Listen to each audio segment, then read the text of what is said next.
We're going on safari to the famous expansive plains of the Serengeti and surrounding nature parks, high in the mountains of Tanzania off the east coast of Africa.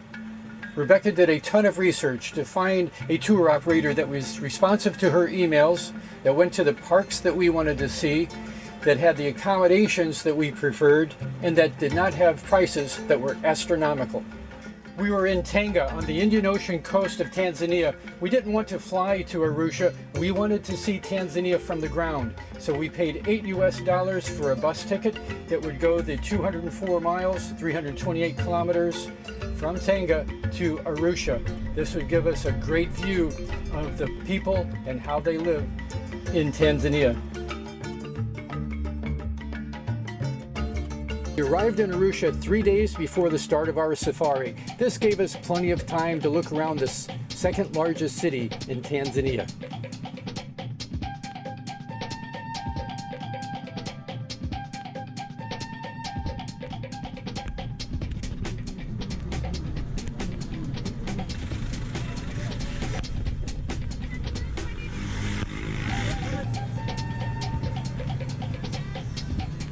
On the morning of the second day, we met up with Hamadi, the owner of Face of Africa Adventures, and over coffee discussed our upcoming adventure. But also, Rebecca had communicated so much with Face of Africa, she wanted to see the people behind all those emails. So we went to the office of Face of Africa Adventures and met the people who were in accounting, reservations, advertising, and the people that keep all of the organizing and the logistics straight. How they could do that just for the two of us was impressive, but now there's going to be 3 more people, all with different desires and different accommodations, and somehow they keep it all organized. But also, we were on a mission. We had to make a beanbag. Many of these Land Rovers have sandbags, small sandbags to help support a camera, but for telephoto images or video, a much softer beanbag is necessary so the camera will nestle into it rather than rolling around on the top of a sandbag. So Hamadi was kind enough to take us through the local market and show us around. We were on a mission to look for beans and the material to make a camera supporting beanbag. Ah, that's a good one. Yes. lots of water. Yes. I eat lots of coconuts. Every day, coconut. Every day. He's 89. Yeah. And that's why he's so healthy. That's why you're very strong. You still look like very strong, man. Lots of coconut. That's a secret. Because of coconut? So maybe you could have one today because it's your pleasure. Okay. We finally found the mixed beans that would be perfect. But the thing in Tanzania, you never ever pay the first price offered. How much is 1 kilo? 1 kilo is 6,500. Whoa. Okay, for you, because you're going to make a move, I give for 5. Oh no, Yeah. that's still too much. How much? How about 2? 2 per kilo. Okay, 3,000. So we ended up paying about $1.32 for 1 kilo of beans. But not 1,000. Oh, how much? This is 25. Oh, 25. Don't you have any? So we ended up paying 1,000 shillings, about 44 cents, for a large bandana. But also the arm from a long sleeve shirt or a pant leg would have worked equally as well. Later in the afternoon, we moved out of our very basic accommodations that we had arranged for ourselves and into a much nicer hotel the tour operator arranged for us. We could see that they were leaving nothing to complain about. Hamadi will be traveling with us on this safari. Dixon will be our full-time driver, tour guide, and animal expert. He's been doing this work for over 20 years. And in the morning, they came to pick us up and we were on our way. We're going on a safari. We rounded up the rest of our new safari mates and we're off to see the big animals. Andrew is visiting from California. Dina is taking a hiatus from work and traveling the world. She's from Massachusetts. Isaac just came down from the top of Kilimanjaro, making that long hike. Isaac is from Canada. Rebecca and I are from Rhode Island. For 12 years we have been sailing the world on our 40-foot sailboat, which is right now anchored in Tanga.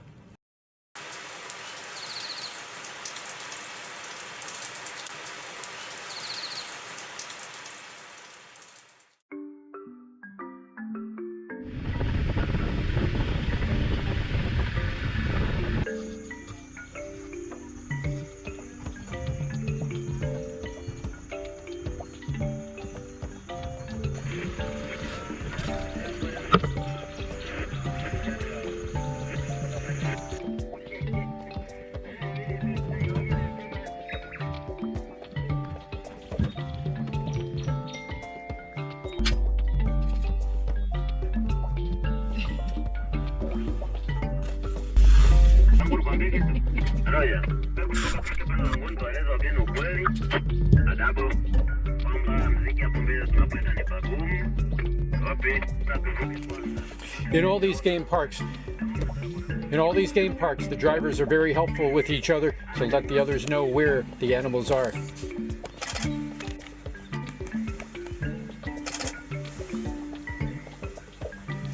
Now they are always thinking about to build their house. Now they're thinking.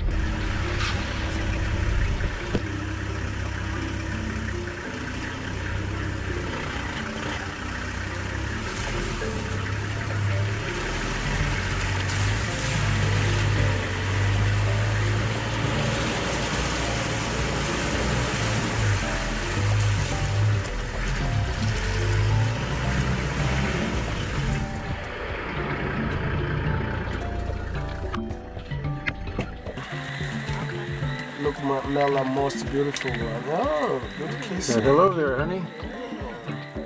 You're looking good today. Yeah.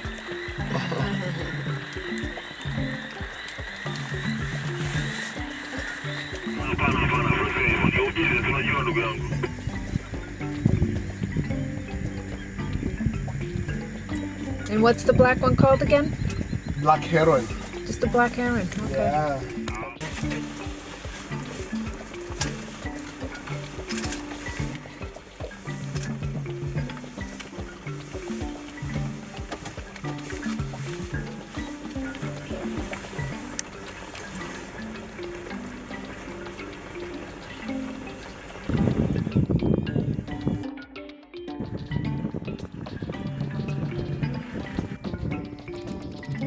We're getting these 4 monkeys and the little baby, so they're all facing this way, finally. Okay, let's poke his head back out. That's perfect.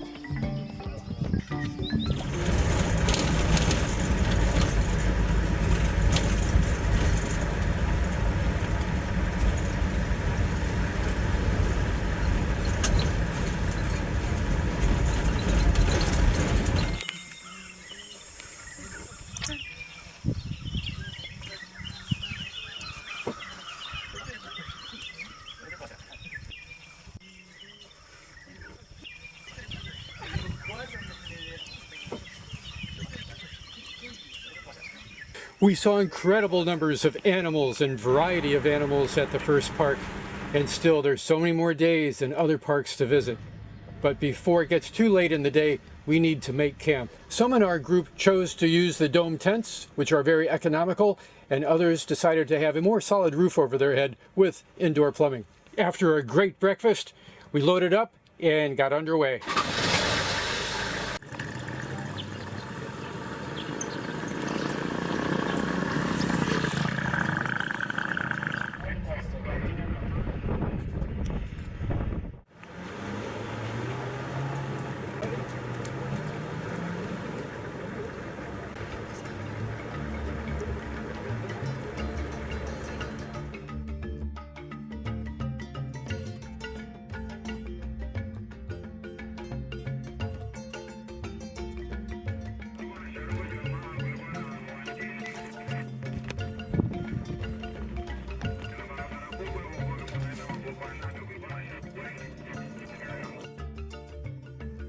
Zebras and other animals will stand side by side, head to tail.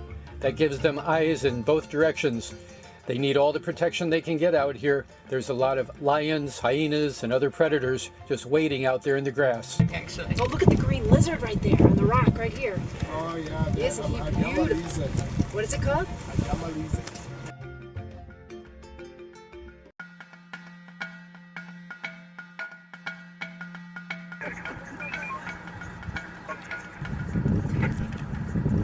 You see that rain out in the distance? Many of us people on the safari would love to have some rain drop on our heads, and I'll show you why in just a minute.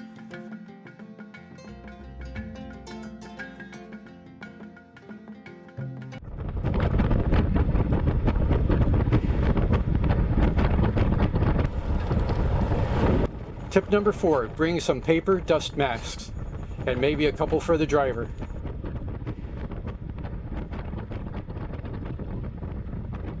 Just after noon, after looking at countless numbers and species of animals, we finally get a little break where we can use the restroom and eat a nice box lunch. And this is tip number 5. In the morning for breakfast, don't drink much coffee or tea because it can be many hours in between bathroom breaks.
The animals in these game parks have absolutely no concern about the Land Rovers that move around these dirt roads. This hyena, though, was pushing the boundaries. He was laying half in a mud puddle on the dirt road. But eventually he did get up, and it became quite obvious that he had a very damaged left hind leg. There's no way in the world he would be able to catch any food, but it won't be long before he is food for something else.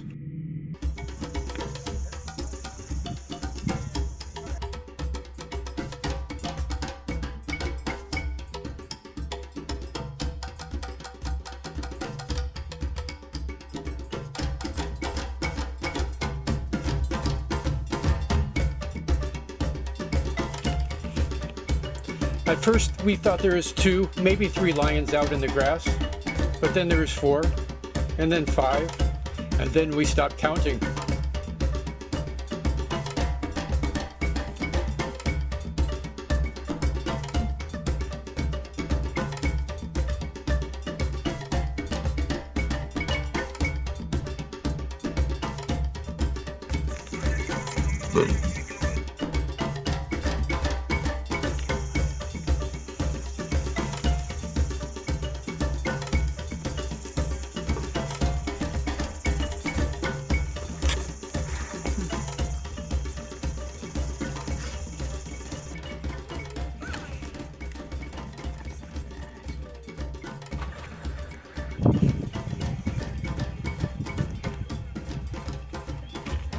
Oh, everybody's doing it.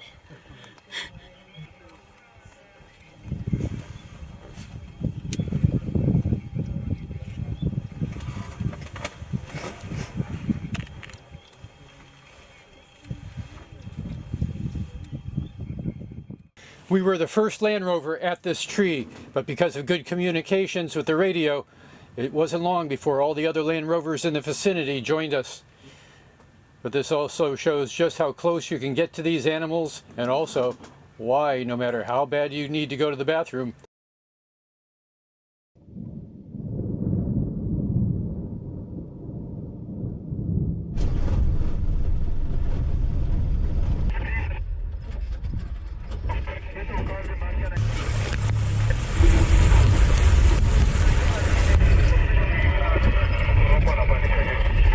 Hamadi had hired a cook for the campers so they could have their breakfast, lunch, and dinner all prepared for them, and also an extra hand to help set up and break down the tents. Well, the rest of us went over to the retired person's campground, and in our tent we had full standing headroom and even some indoor plumbing. And just before sundown, one of the Maasai workers was nice enough to make a bit of a bonfire for us. And this is tip number 6. bring DEET mosquito repellent. Skin so soft just doesn't work in Africa. And tip 7, bring long pants and a jacket, preferably with a hood. It gets very chilly at night and well into the morning.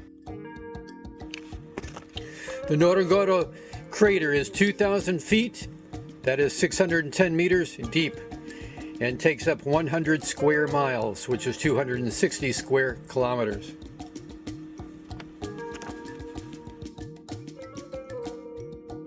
As we descended into the Ngorongoro Crater, we stopped so I could take a nice scenic picture. And when I turned around, I couldn't believe how all these people just came out of nowhere like a magic trick. And they were forming up to have their picture taken. But as I was signaled from inside of the vehicle, don't take any pictures, because a big discussion about how much the payment will then ensue. So I got back in and we drove on down the hill. Why wouldn't he try to eat them? Too fast.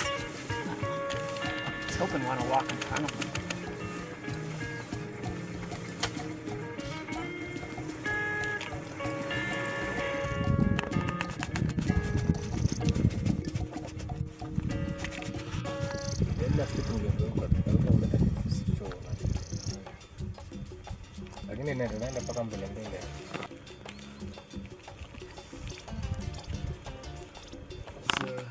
Ni nyumbu.